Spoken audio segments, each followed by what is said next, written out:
My name is Emma.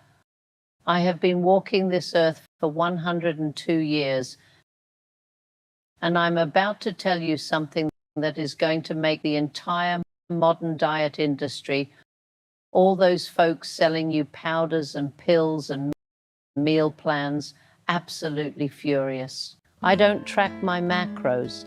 I don't have an app on my phone telling me when I'm allowed to eat. I don't buy groceries based on what a 25-year-old fitness influencer in spandex tells me is a superfood this week. I stopped listening to all of that noise decades ago. And do you know why?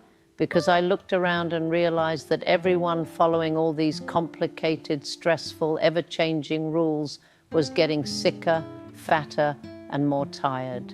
I've buried so many friends who chased every diet fad from the 1970s onward. They drank the liquid diets.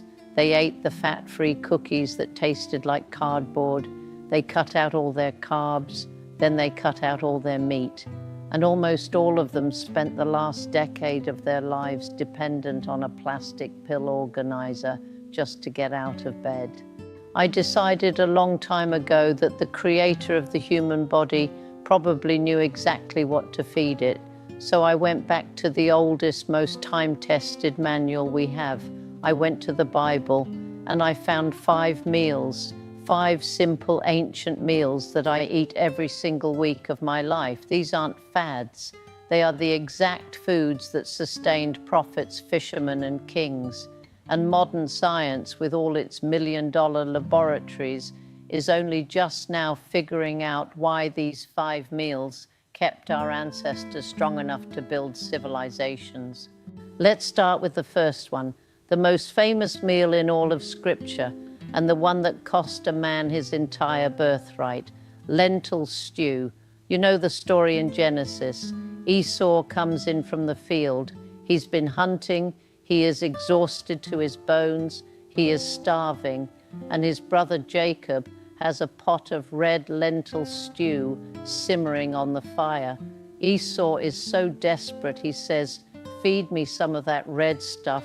I am dying." And Jacob, being clever, says, "Sell me your birthright first." Now, for centuries, people have sat in church pews and thought, what kind of fool trades his entire inheritance for a bowl of soup? But here is what people today don't understand about the ancient world. Lentils were not some cheap, watery peasant food. They were survival currency. They are incredibly dense, rich in calories, and they stay good on a shelf for years. Esau wasn't an idiot. He knew exactly what was in that pot. You young folks today spend $50 on tubs of protein powder made in a factory. 1 cooked cup of those lentils gives you 18 solid grams of pure protein, but it doesn't stop there. It is packed with iron, folate, zinc, magnesium, and potassium. The concentrations in a simple bowl of lentils would make most of your modern dietary supplements look like a joke. But you have to prepare them right. The ancients knew this intuitively. You don't just rip open a bag and boil them. I soak my lentils overnight. Then I slow cook them with cumin, coriander, and fresh herbs. And I finish the bowl by pouring rich olive oil right over the top. People think that's just a recipe for flavor. It isn't. It's chemistry. When you soak those lentils, you break down the anti-nutrients. You scientists call it phytic acid today, the stuff that blocks your body from absorbing the minerals. We just knew soaking made them sit better in the stomach. The cumin we add, it stimulates your digestive enzymes. The coriander stops your intestines from cramping. And that olive oil, you need that fat so your body can actually absorb all those fat-soluble vitamins. The glycemic index on lentils is so low that it gives you steady, solid energy all day long. No crashes, no sudden hunger. Esau knew exactly what he was trading for. I eat a bowl of that stew twice a week, and I have the energy of a woman half my age. Meal number 2, barley bread baked with olive oil. Turn to the book of John, chapter 6. Jesus is standing on a hillside with 5,000 hungry people. A little boy offers up his lunch. And what kind of bread was it? It wasn't the soft, white, fluffy wheat bread you buy in plastic wrappers at the supermarket. It was barley. Barley was the grain of the ordinary people, the soldiers, the pilgrims, the men who built things with their hands. You see, the people of the biblical world were doing something miraculous for their bodies without ever needing a microscope to understand it. I make my own bread from whole, stone-ground barley. Barley contains the highest concentration of something called beta-glucan out of any grain on this earth. Beta-glucan is a type of soluble fiber. It is so powerful at reducing cholesterol and stabilizing your blood sugar that even your modern FDA allows food companies to put a heart health claim on it. When you eat barley, it forms a gel in your digestive tract. It slows down how fast sugar hits your blood. It feeds all the good, healthy bacteria in your gut. It strips out the bad LDL cholesterol better than a bowl of oatmeal ever could. But again, it's how they ate it that made it medicine. I bake my barley bread and I dip it in generous amounts of extra virgin olive oil. When you combine the beta-glucan from the grain with the oleocanthal, that's the specific compound in the olive oil that acts almost exactly like an ibuprofen pill for inflammation. You are giving your heart and your joints exactly what they need to stay young. This was the daily bread of the prophets, and it was doing more for their hearts and blood flow than any modern, highly processed diet could ever hope to match. Meal number 3, grilled fish with herbs. There is a moment in John chapter 21, right after the resurrection. The disciples have been out on the boats all night long, exhausted, pulling up empty nets. Jesus is standing on the shore in the morning mist. He tells them to cast their nets on the other side, and they haul in 153 fish. When they drag that net onto the beach, they see Jesus already has a charcoal fire going, and fish is cooking on it. It is one of the most quiet, intimate scenes in the Bible, and it's built entirely around a breakfast of grilled fish. The fish they pulled from the Sea of Galilee, the tilapia, the sardines. These are among the richest sources of omega-3 fatty acids on the planet. I eat grilled sardines or fresh fish at least 3 times a week. Your brain and your body absolutely require EPA and DHA fats. Your body cannot make them on its own. It has to get them from what you put in your mouth. Your brain cells are literally wrapped in DHA. The EPA stops the inflammation in your blood vessels and your joints. The studies today are incredibly clear. People who eat fatty fish regularly don't lose their memories as fast. Their hearts don't give out as early, and they don't sink into depression as often. But pay attention to how Jesus cooked it on that beach. He put it on a charcoal fire, simple, direct heat. There was no heavy flour batter. He didn't drop it into a deep fryer full of chemical seed oils that turn a healthy fish into poison. Cooking it simply preserves the fats. The disciples ate this meal constantly. They didn't know they were eating the most neuroprotective, brain-saving meal in existence. They just knew it kept them sharp and strong. My memory at 102 is as clear as a bell, and I attribute a lot of that to never abandoning the fish. Meal number 4, goat milk yogurt with raw honey. Over and over again, from Exodus to Joshua to Jeremiah, God promises the Israelites a land flowing with milk and honey. That phrase wasn't just pretty poetry. It was a literal, physical promise of deep nutrition. But I need you to listen to me very carefully right now. The milk the ancient Israelites were drinking was not the dead, pasteurized, homogenized, skimmed down white water that comes in a plastic jug at your local grocery store. It was goat's milk, and it was alive. Goat's milk is a fundamentally different food than modern cow's milk.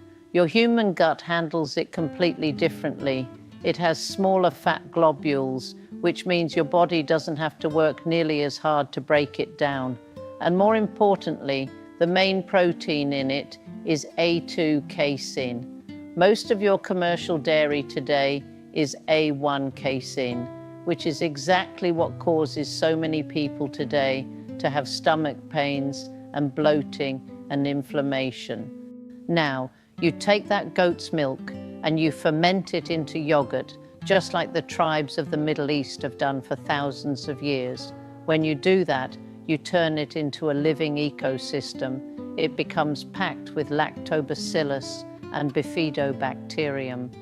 Those are the good soldiers that colonize your gut, train your immune system to fight off illness, and produce short-chain fatty acids that heal the lining of your intestines. And then you stir in the honey, not the clear, ultra-filtered sugar syrup that comes in a plastic bottle shaped like a bear. I'm talking about raw, unfiltered honey straight from the hive. Real honey has never been heated. It contains living enzymes. It contains a protein called defensin-1, and it releases hydrogen peroxide compounds that make it a literal clinical-grade antibacterial medicine. When you take probiotic-rich fermented goat's milk and you mix in raw honey, you have created a complete, miraculous gut-healing protocol right there in your bowl. It was the breakfast of the promised land, and it is exactly what your damaged modern stomach is crying out for. Meal number 5, figs and almond meal. There is a fascinating story in 2 Kings chapter 20 that most folks just gloss right over. King Hezekiah is dying. He has a severe infection, what the Bible calls a boil, which was likely a massive deep skin ulcer. The prophet Isaiah comes to him, and Isaiah doesn't just fold his hands and pray, he gives a medical order. He tells them to take a poultice of pressed figs and apply it directly to the dying flesh, and King Hezekiah recovered and lived. It took thousands of years for the men in white lab coats to catch up to the prophet Isaiah. We now know that figs contain an enzyme called phycin.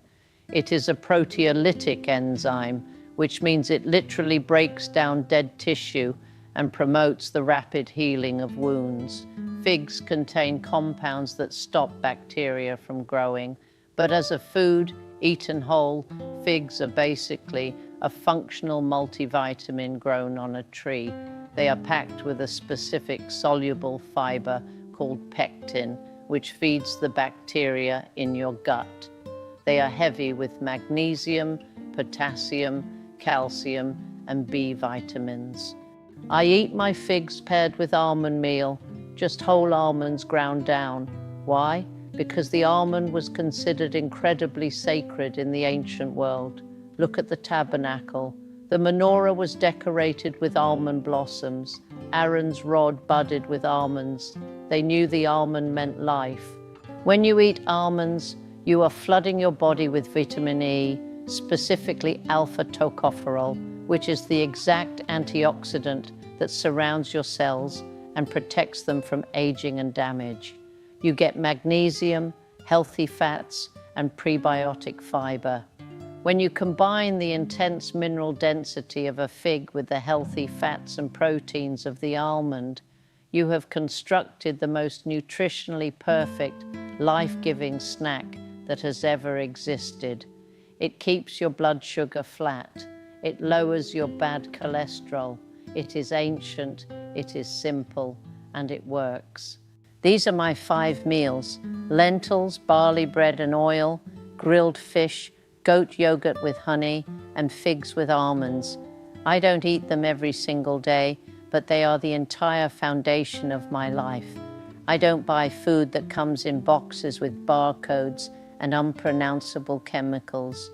I buy ingredients that God made, and I prepare them the way people did before we thought we were smarter than nature. But I am going to tell you the hardest truth of all right now. And you need to listen, because this is the part that no doctor and no nutritionist is ever going to tell you. You can eat the purest lentils. You can bake the finest barley bread. You can eat wild fish and raw honey every day of your life. But if your spirit is rotten, your body will follow right behind it. I have lived a very long time, and I have seen it happen with my own 2 eyes, more times than I can count. Food is only half the equation. The other half is what you are carrying around in your heart. I had a dear friend named Margaret back in the 1970s. Margaret was obsessed with health before it was popular. She grew her own vegetables. She walked 3 miles a day. She never touched a drop of liquor or a single cigarette.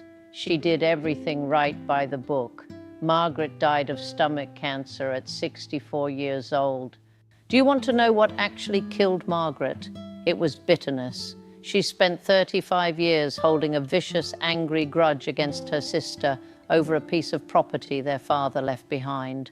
35 years of waking up angry. 35 years of tight jaws and clenched fists. She carried that resentment around like a lead weight strapped to her chest. The cancer was just the physical manifestation of what she was doing to her own soul. The hate killed her.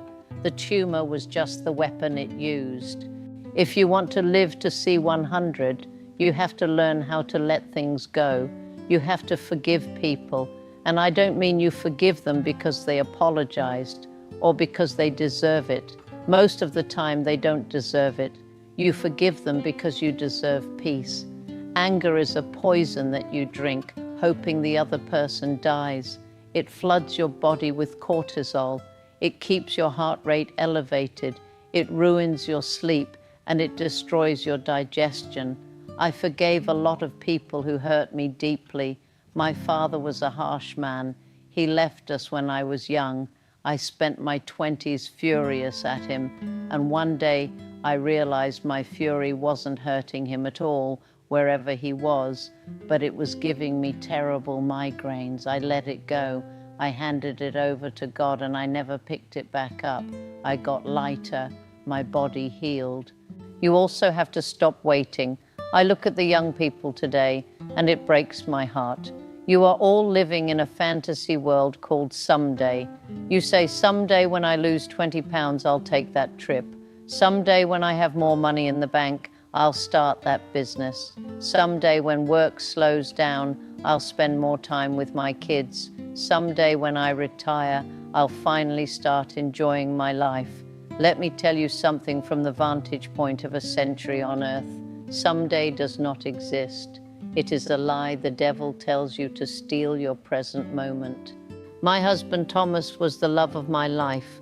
We were married for 60 years. He worked hard at the mill. He was a good provider, but he always talked about what we were going to do when he retired at 65. We were going to buy an RV. We were going to drive across the country. We were going to see the Grand Canyon. We were going to go fishing every morning. Thomas had a massive heart attack and died in our kitchen at 63 years old, 2 years before the finish line, 2 years before someday. I spent the first year after his funeral paralyzed by grief, but then I woke up. I realized that breathing is a privilege. Waking up with a beating heart is a command to live, not to wait. I didn't buy the RV, but I started living every single day as if the clock was ticking, because it is. You simplify your food so you can simplify your life. I don't waste 3 hours a day thinking about what I'm going to eat, stressing over calories, feeling guilty about a piece of cake, or wandering the aisles of a supermarket paralyzed by 600 choices of packaged garbage. I eat my ancient foods. They give me profound, reliable energy, and then I use that energy to actually live. I use it to tend to my garden. I use it to call my great-grandchildren and listen to their stories. I use it to volunteer at the church. I use it to sit on my porch and feel the sun on my face, and thank God for the warmth. I don't know how much time I have left. When you are 102, you don't buy green bananas, as the old joke goes.